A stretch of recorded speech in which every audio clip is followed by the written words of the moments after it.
Now we're going to be talking about constipation and encopresis, and this starts on page 424. If you have some time, and I hope you do, I found a really cute YouTube that I submitted and I added on to this week. It's called The Poo in You, and it is an educational tool, and it's for kids and parents. But you usually see constipation, and especially with encopresis, which is a worsening of constipation, in our children that are school age. So it makes it really, really kind of a fun little cartoon type character about how poo is made and how poo is defecated, and I really enjoyed it. So kind of a weird sense of humor, I guess, but it's really cute for little ones, because this can be very, very embarrassing for children, and especially because of the smell and especially with the encopresis that they have with that. And it's very, very devastating for the child, and can be very, very frustrating for parents. So if you look at the definition of constipation, it's defined as a delay or difficulty in defecation that has been present for 2 or more weeks. And a major concern with that is the development of encopresis, which is that fecal incontinence. Encopresis defined as repeated and involuntary defecation in a child older than 4 who has normal colon and rectal anatomy.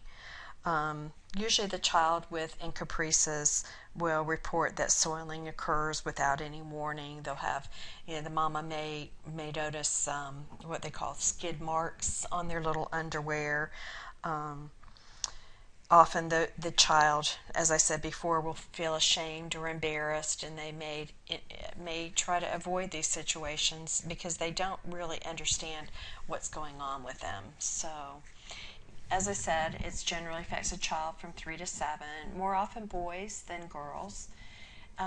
Know that constipation affects children at any age. The signs and symptoms, constipation versus encopresis, are on page 424. Constipation, the principal symptoms are absence of stool, abdominal pain, cramping without distension, and palpable, movable fecal masses with large amounts of stool and an enlarged rectum. The child may also experience maybe some diarrheal overflow, normal or decreased bowel sounds, malaise, anorexia, headache, nausea, vomiting, and can form anal fissures. Encopresis, the signs and symptoms, they usually have that evidence of soiled clothing, fecal odor without apparent awareness, anal irritation, which can lead to scratching or rubbing of the anal area. They'll have social withdrawal, avoidance of extended contact with others, especially like you're not going to go to overnight camps or spend the night with their friends. Urinary incontinence and UTIs may also be present with encopresis. So under our therapeutic management, the best form is preventing the development of the chronic problem through diet, exercise, and regular toilet habiting. And usually, especially, the kids are out there, they're playing, they feel like they have to poop, well, they're going to hold that poop, okay, because they're having a whole lot more fun outside than coming inside to go to the bathroom. The focus of management is to remove the impaction, to retrain the rectum so that the child is aware that the rectum is full, and help him overcome that pain retention cycle. So it gives you the different types of treatment that they follows in different phases. And the first one's disimpaction, and they have to be disimpacted. So they'll give them enemas until clear, usually a fleet. If the child is larger than 20 kilograms, you can use an adult size.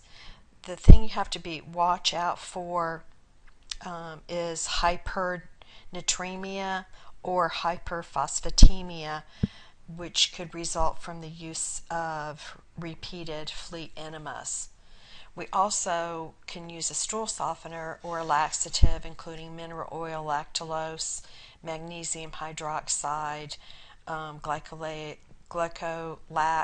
senna, and biscadil.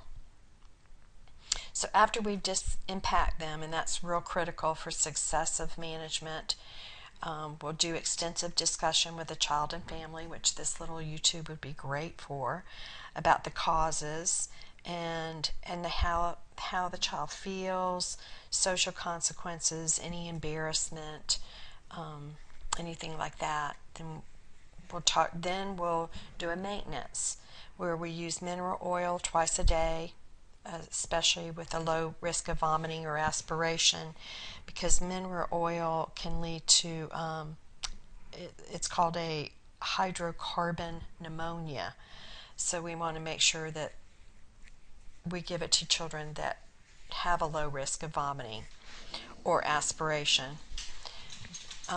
Lactulose twice daily, or polyethylene glycol, which is Miralax, and that's 1 to 2 grams per kilo per day.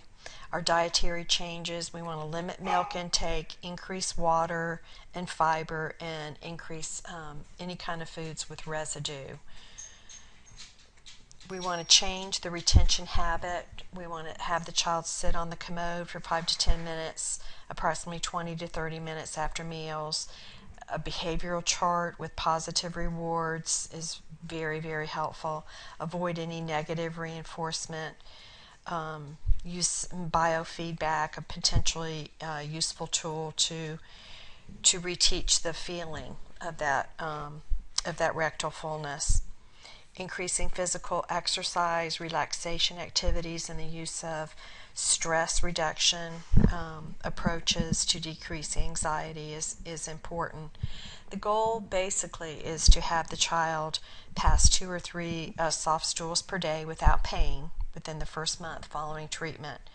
Medications then are withdrawn slowly, over a 3 to 6 month period, after the fear of pain is gone or significantly diminished. For infant constipation, rectal stimulation is discouraged. So don't advise any rectal thermometers or glycerin suppositories. Barley cereal can be substituted for rice cereal. Ingestion of fructose, prune juice, or lactulose can help. Those high fiber fruits and veggies can also decrease constipation. It's important that on your nursing care that you obtain a history of the soiling events, including frequency, intensity, and duration. Make sure that under your nursing diagnosis that you note that there's constipation or could be bowel incontinence related to inconsistent patterns of elimination, anxiety, or pain during elimination. Also, another nursing diagnosis is compromised or disabled family coping related to that persistent stress, that guilt and embarrassment about the child's elimination difficulty. There's social isolation for the child related to the embarrassment, peer teasing, and odor, from the bowel. Impaired skin integrity related to the poor hygiene in the anal area, the bowel incontinence, and lack of knowledge. So when we look at how important it is, we need to make sure that if after we obtain the history of this patient, we need to make sure that, because this can be from also a physical reason that the patient has encopresis, and especially if they've had any kind of neurological deficit. So make sure that when you do take your history that you look at the birth of the baby, especially, our patients that have spina bifida, a lot of times will be encopretic, and maybe the parent has forgotten, or I've seen spina bifida children that actually, they are not paralyzed from the waist down. They're ambulatory, and the only thing that they have is encopresis, and they're encopretic, and they don't have control of their urine as well. So those are two things that you always want to make sure of in your history when you talk to parents. So we want to reiterate to our parents about the importance of the dietary changes and changing those retention habits. So it's best for them, like 30 minutes after breakfast, lunch, and dinner, to go ahead and sit for like 20 to 30 minutes. And if fecal impaction occurs again, then we have to start the whole process again with the child to disimpact, and then maintain, and then try to develop some form of normal bowel pattern with the child. It's important that on evaluation to see if the child is passing soft stools without pain. Is the food diary well balanced, high fiber diet? Is the child experiencing any incontinence? Are the enemas, laxatives, or mineral oil still needed? Is the child experiencing success with bowel control? Does the child more readily participate in age-related inappropriate activities? And is the skin in that anal area clean and intact? Very important. Okay, that does it for constipation and encopresis, and I hope that y'all will take some time to look at the poo in you. It's really cute. Let me know what you think. Thanks. Now we're going to be talking about GER and GERD in children, and there is a difference between GER and GERD. Symptoms can range from that physiological GER, which is gastroesophageal reflux, which is very, very common in infants, infant reflux, and the pathologic, which is the gastroesophageal reflux disease. This starts on page 419, and just to remind you that GER is a regurgitation of gastric contents back into the esophagus. That's that normal physiological phenomena. And if you look at there is a YouTube video that I put on for this week. It was Dr. Mike Hill that kind of explains the importance of physiological infant reflux, those little regurgitations that are very, very important for an infant. But pathological is a more severe and a chronic form of gastroesophageal reflux. And your book kind of divides it into two physiological, the physiological in box 19-1 and the pathological. So it gives you the types of gastroesophageal reflux, and it kind of makes it a little bit simpler when we see if the infant has painless emesis after meals. Parents may not be concerned or may think it is normal, and it rarely occurs during sleep. No failure to thrive, meaning they have not lost any weight. Height and weight are in the normal percentile. 40% are asymptomatic by 3 months, and usually 70% are asymptomatic by 18 months. Pharmacological and medical management can be very effective with those infants. Pathologic GERD is you'll see failure to thrive, aspiration pneumonia and or asthma, apnea, coughing, choking, frequent emesis, abdominal pain, crying, and these type of children may require surgery and pharmacological treatment. So the symptoms can vary. Diagnostic exam includes that barium swallow, upper GI study, endoscopy can be done.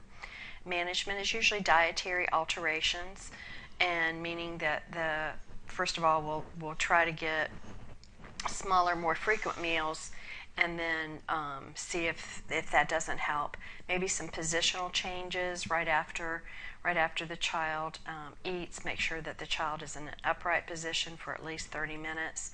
The medications, and then, as I said before, for GERD, which is that pathological type of GER, then maybe surgery may have to, and it's in the form of what they call a fundoplication.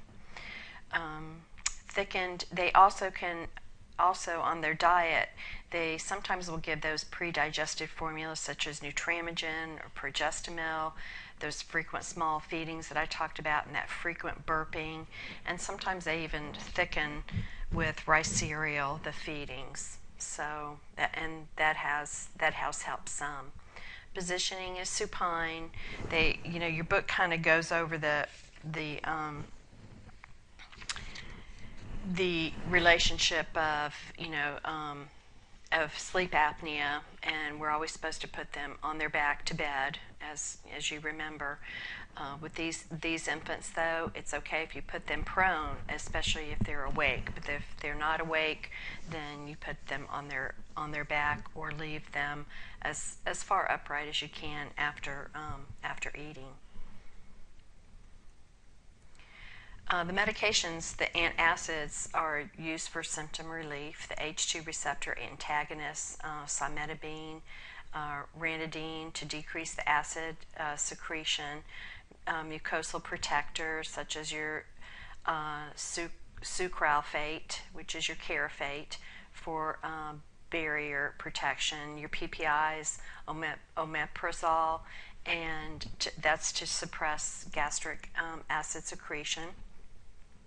And your prokinetics agents such as metoclopramide, which is Reglan, to assist that, to accelerate that gastric emptying. It's important to prevent complications, which is esophagitis, and hopefully we won't see any blood in the vomit, those types of things. Our nursing care plan is on page 423, and it goes over on the assessment, it goes over the thorough history related to feedings. We have to ask the mama the amount, the frequency, formula changes, positioning, the frequency patterns of the emesis or the vomitus, and characteristics of it. Is it projectile? Is it painful? Do you see the little baby arch their back? Are they irritable? And if it's bloody. And if there's any respiratory illness symptoms, including any pneumonia, asthma, apnea, any wheezing, choking, coughing, or cyanosis. Because you're still looking at, you could be looking at an esophageal atresia, too, with this. So any unusual postural habits, that head cocking, arching, as I said before, arm thrashing, that may be indicative of esophagitis, are assessed. So you have to observe the child during feedings and look for any type of dysphagia and regurgitation. Make sure that you auscultate for adventitious breath sounds, and assess for any signs of respiratory distress, including any retractions. Under our nursing diagnosis, we would have risk for aspiration related to GERD, deficient fluid volume related to decreased intake and frequent vomiting, imbalanced nutrition, less than body requirements related to that dysphagia and that reflux, and deficient knowledge related to the disease process, total care, and medications. And of course, anxiety for the parents related to long-term care of the child with GERD. It's very, very important that you carefully monitor for the child for respiratory distress or any periods of apnea. Usually a cardiac or apnea monitor may be placed. Vital signs are checked by the nurse. Proper positioning, the upright or prone, if the child is awake only, prone. And minimal handling after feedings can decrease reflux and aspiration risks. Make sure that you use a pacifier, because that can reduce crying, and it also encourages swallowing. As I said before, we'll include those small feedings, usually 1 to 3 ounces every 2 to 3 hours. Use of those pre-digested formulas is important. So we want to always make sure with these type of children that we thoroughly assess for fluid volume deficit, dehydration, any sunken fontanelles, no tears when crying, dry mucous membrane, poor skin turgor, low urine output. Weight should be checked daily to assess for stability and any gains.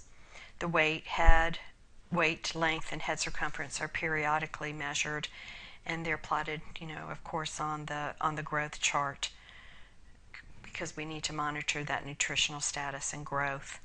It's very important to educate and support the family. As I don't know if you have had a child with gastroesophageal reflux, but and maybe in the GERD is the severe form of it, the chronic form of it, but it's very, very stressful for the parents. I know that one of mine was, it seemed like every time at 4 o'clock, from 4 to 8 p.m., that little one was just having a lot of problems with just being irritable, fussy, wanting to eat, but then spitting up, and it's very, very difficult for parents to go through. So we have to make sure that we have that open communication so parents can share their concerns and fears as well.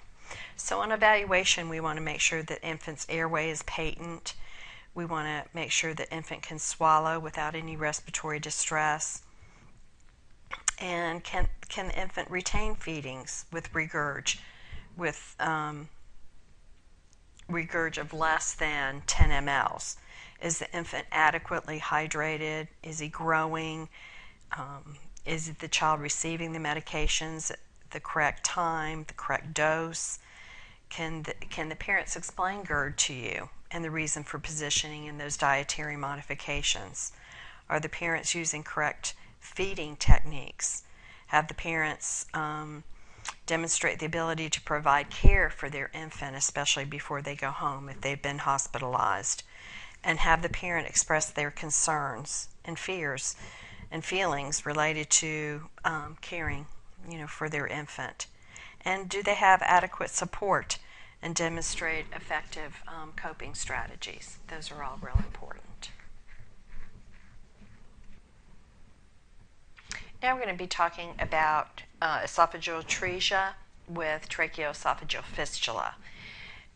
This picture, and I know if you make it bigger, it's a little bit easier to understand, but if you turn to page 417, this is the most common type of esophageal atresia and tracheoesophageal fistula. And it gives you that atresia just means there's that blind ending of the esophagus.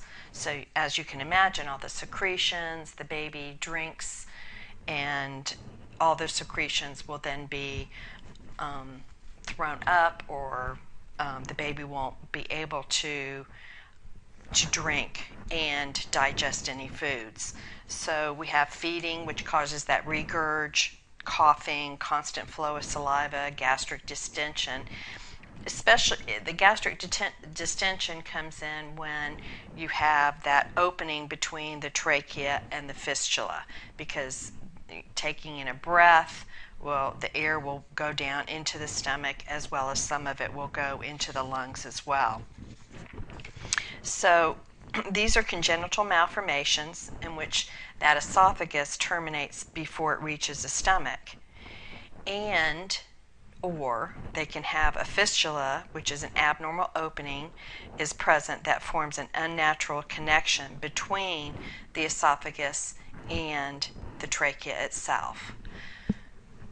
These are all different forms of tracheoesophageal fistula with atresia. but the most common is the one that they mention in your book. The signs and symptoms is, number one is failure to pass the suction catheter or NG tube at birth, excessive oral secretions, vomiting, abnormal distension of the abdomen. They can have an airless scaphoid abdomen, especially if they have atresia without the fistula.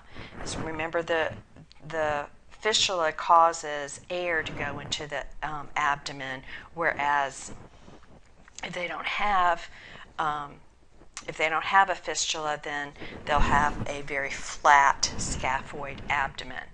And remember, this is real important because we want to remember the 3 C's with our babies: coughing, choking with feedings, and cyanosis.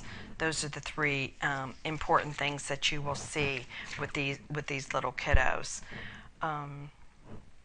Esophagotresia and tracheoesophageal fistula represent a critical neonatal surgical emergency, and it's very, very important that you prevent, as a nursery nurse, prevent any type of aspiration.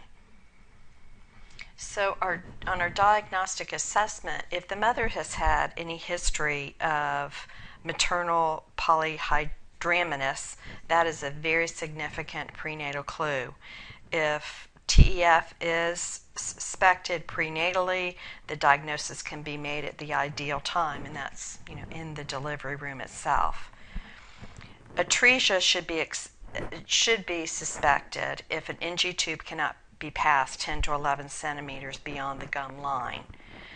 This usually is confirmed with an abdominal radiograph X-ray that will identify a proximal esophagus dilated with air, and that's that atresia, or abdominal distension, which then would indicate that fistula. The radiologist can identify the specific type of defect after instilling less than 1 ml of water-soluble contrast into the NG tube in documenting its movement into the tracheal tree and into that proximal pouch. This is then withdrawn from the pouch to minimize the risk of aspiration. Bronchoscopy, endoscopy are also used to identify and assess those fistulas. And also the infant will need to have other diagnostic testing for any other common abnormalities that are seen, such as cardiac and any other congenital anomalies that are often seen with TEF and esophageal atresia. So under our management of this baby, we want to keep the infant supine, with the head of the bed elevated, which decreases the chance of gastric secretions entering the lungs. An NG tube may be in place and aspirated every 5 to 10 minutes to keep the proximal pouch clear of secretions. IV fluids are very, very important. Surgical repair is the mainstay of treatment. Initial repair includes litigation of the fistula and end-to-end anastomosis of the atresia to decrease the severity of the stricture formation. If the gap between the two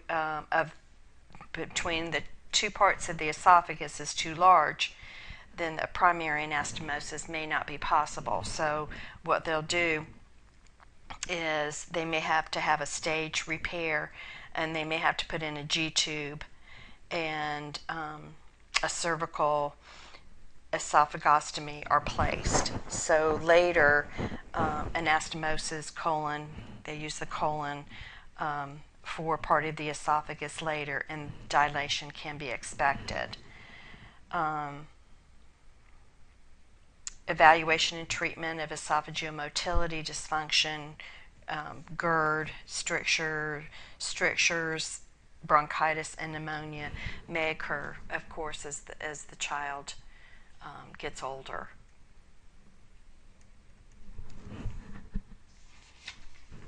So on assessment, this child, we have to make sure that we keep Keep the child from aspirating. We have to examine the infant for excessive oral secretions, choking, cyanosis, difficulty swallowing, regurg, vomiting, any unexplained cyanosis after initial feed, who's not diagnosed at birth, or important assessment findings that needs to be reported to the physician. Any abnormal distension should be measured, and the infant continually assessed for any kind of distress, vital signs, respiratory effort, any nasal flaring, retractions, or any cyanosis. Under our nursing diagnosis and planning, which is on page 418, this patient is at risk for aspiration. Also at risk for imbalanced nutrition, less than body requirements, risk for impaired skin integrity related to the G-tube, risk for infection related to the surgical repair, acute pain, anxiety, especially parenteral anxiety, and deficient knowledge related to home care. So in our interventions, we want to make sure that we keep this baby very warm. We want to keep him and administer O2 as essential to relieve any kind of respiratory distress. We want to make sure that the patient, of course, is NPO. We minimize that risk for aspiration by keeping the child at least at a 30-degree angle. Suction catheter is right there. And sometimes what you'll have to do is just have to suction PRN.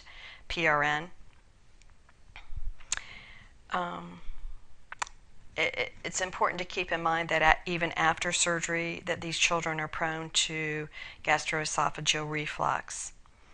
So in our post-op period, in the immediate post-op period, we want to monitor respiratory status, support fluid balance and nutrition, maintain thermoregulation, so we're going to be doing vital signs frequently, providing pain relief, monitoring for infection, and promote that bonding with the parent. The child will probably have a chest tube in place. They'll be in pediatric ICU.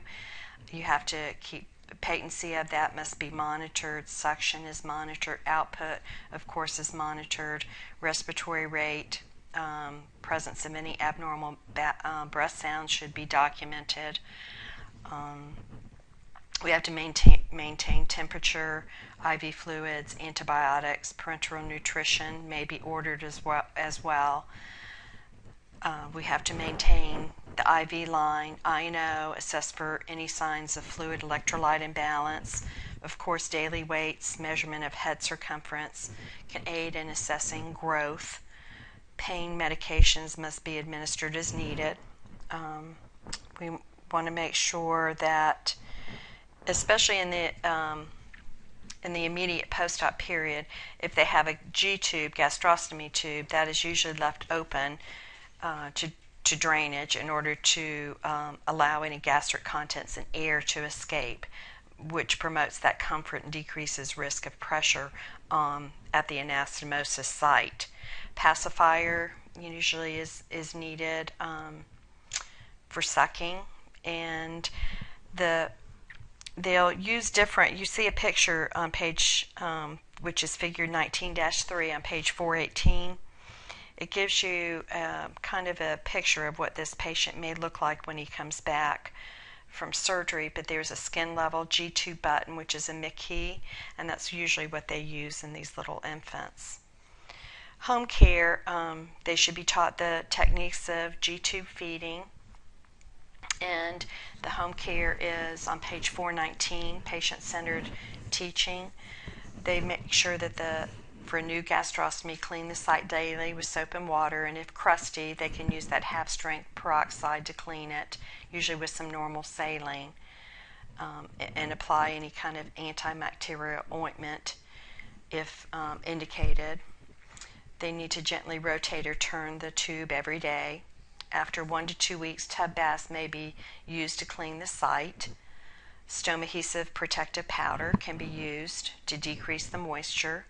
Keep the tube open during the initial postoperative period, And while the site is healing, make sure the tube is stabilized. Proper stabilization technique will vary depending on the type of gastrostomy tube that the baby has, and the physician's orders as well. When the tube is well healed, it can be secured with specific tape. Use skin barrier around the stoma to prevent any skin breakdown, and report any type of drainage, leakage of formula, redness, or pain to the physician. And usually this is done in a big teaching hospital, so they have interstomal therapists for help in making those types of good choices for the child. And always remember to remind them to use that pacifier for their children. So on evaluation, we're looking at, can the child coordinate sucking and swallowing? Is the child tolerating oral feeds without choking, coughing, or becoming cyanotic? Is the child growing according to the growth chart? Is the surgical site clean, dry, and intact, free of redness, drainage, or any exudate? Is the skin intact and without any breakdown around the gastrostomy tube and the esophagostomy tube? Is the child resting contently without pain? And can the parents explain the need for the surgical procedure, and do the parents demonstrate an appropriate care of that G-tube? And have the parents assumed all those care responsibilities, especially before they go home from the hospital.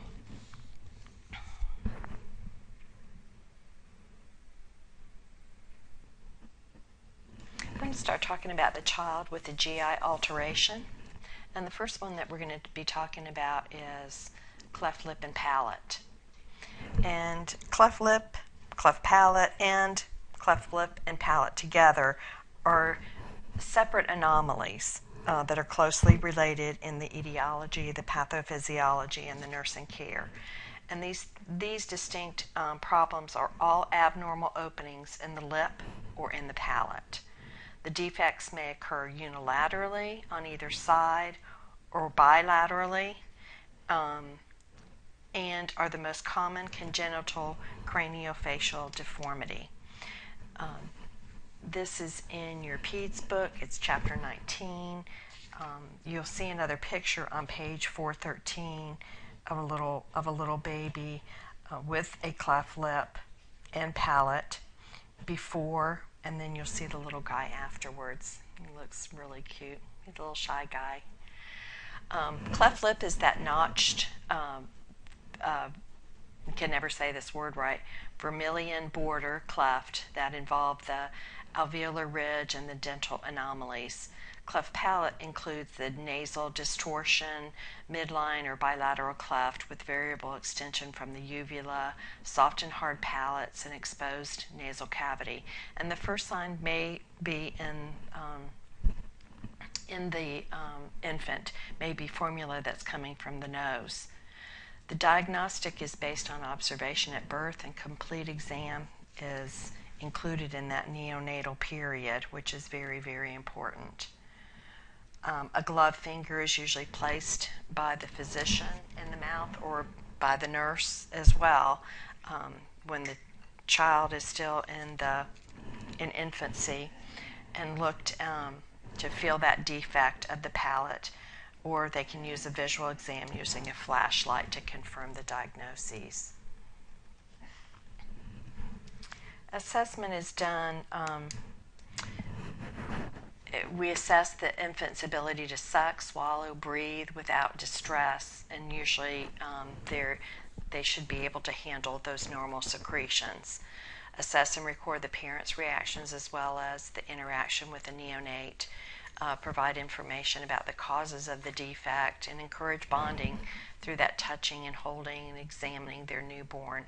And it's always good to point out the newborn's positive attributes.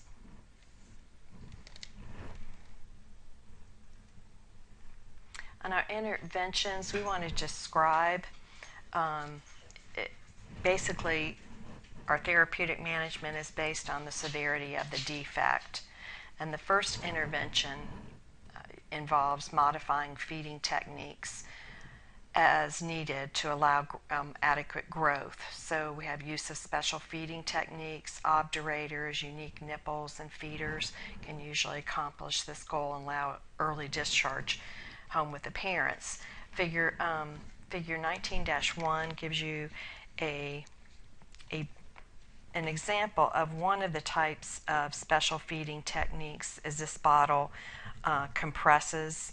It'll compress on all sides, allowing gentle squeezing of the sides of the bottle to help eject the breast milk or the formula into the baby's mouth. Sometimes a slight longer nipple allows the milk to be swallowed with less chance of milk entering that nasopharynx and without stimulating that gag reflex, which is real important. As you'll see on the patient-centered teaching, home care of the child with cleft lip or palate, I'll go over some of those, and those are all important, especially when you're teaching the parents about the specifics of how to feed their child and how to manage them at home. So we also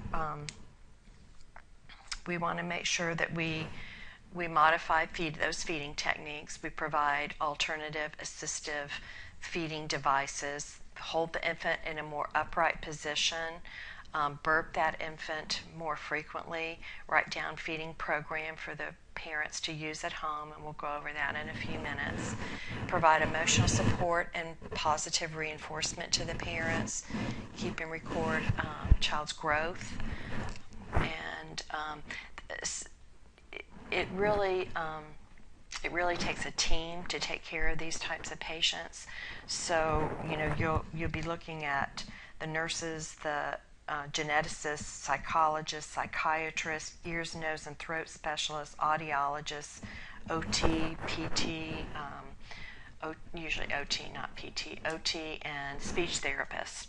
So you'll be seeing those, and you may see a device, what they call a Latham device. I know that my oldest had to have one, not because of cleft lip or palate, but it's a device, it's an orthopedic device that they put in the mouth, and it's used to expand and realign the upper palate and teeth. Explain pre-op and post-op procedures, and that's real important because cleft lip repair is usually performed by age 3 to 6 months. That early repair may improve bonding and make feeding a lot easier. Some cosmetic modifications may be needed again at age 4 to 5 years of age. And that's cleft lip. I think I already went over that. And cleft palate repair is individualized, and it is based on the degree of the deformity and the size of the child. And closure is usually completed between ages 6 and 24 months. And most of the teams recommend repair by age 1 or earlier closure, because earlier closure facilitates speech development, and that's real important. So if they've had to have surgery, it goes over our oral feedings will be withheld for 6 hours. An IV line, of course, is going to be placed, and post-operatively, we're going to make sure that we keep straws, pacifiers, spoons, or fingers away from the child's mouth for about 7 to 10 days. Do not take any temperatures orally, so they'll either be axillary ordered or they'll be rectally ordered. It just depends on what the physician wants. Advance the child's diet is tolerated from clear liquids to soft diet, usually within 48 hours. That will be done.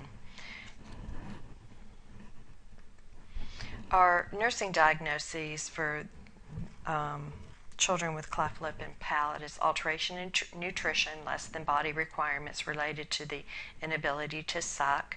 So our goal is the child will drink the recommended amount of feeding within the 30 minutes without, getting so tired and worn out from working so hard to eat. Knowledge deficit about feeding techniques and surgery related to unfamiliarity with the information. And our goal is to have the parent understand expected pre-op and post-op feeding techniques. Our home care of the child with cleft lip or palate is on page 414 in chapter 19, and it basically just goes over the special needs of the child for feeding while they're awaiting surgery. So if you look at the different bullet points, I'll go over those. Breastfeeding may be possible if your child has a small cleft lip or palate. A soft plastic compressible bottle, which is in figure 19-1, will prevent your child from having to suck vigorously because the breast milk or formula can be squeezed directly into the mouth, and that's what we talked about earlier. A longer nipple may allow the milk to be swallowed without entering the nose, but it has to be not so long that it causes gagging. Enlarging the nipple hole, and that's what we used to do in pediatrics. We enlarged the nipple hole. We did a cross-cut. Nipple can also be effective. A syringe with a rubber tip may also be used, especially after surgery. They may use that. Feed your child slowly. Provide short periods of rest for swallowing. Children usually develop a feeding pattern of sucking, swallowing, and resting that really helps them become more efficient type eaters. Try to keep your child upright position to decrease the chance, of choking. Burp the child very, very frequently because a lot of excess air is often swallowed. So before the surgical repair, devices may be placed in your child's mouth to help line up the cleft in the palate for better surgical repair or to decrease the size of the lip cleft. And these devices may require special care and cleaning, and make sure that the parent knows what that cleft team and nurses need and want for specific instructions about that device. After surgery, these children will have elbow restraints, also called no-nos, may be used so that your baby cannot touch the stitches, and the following are recommended. Do not apply the restraints too tightly. They should be loose, but still prevent that elbow bending. Remove the no-nos every 2 hours for 10 to 15 minutes in order for the parent to look at the arms, look for any skin irritation, and allow playtime. And also it's important for them to remember to remove only one restraint at a time. Make sure that they are taught to position the child on the back so the child does not rub the stitches on the linens. An infant seat can be used. It's important not to brush the child's teeth for 1 to 2 weeks after surgery. A small amount of water feeding after meals will help keep the teeth clean. Clean your child's lip as recommended by the physician. If ordered, you can use a cotton swab and a gentle rolling motion down the suture line, and then apply an antibiotic cream or ointment using the same technique. Make use of any kind of support professionals in the area, and they can also, I think it's a good idea to have them contact the American Cleft Palate Craniofacial Association and the Cleft Palate Foundation, even if they just go online to check for it. There's a very good nursing care plan that kind of breaks down a lot of the things that we went over. I&O is very, very important with these little kiddos. Weight is very important. Making sure that they take care of the surgical site afterwards and they have the correct directions for it, and it goes over that in that nursing care plan as well. Okay, that will be the end of cleft lip and cleft palate.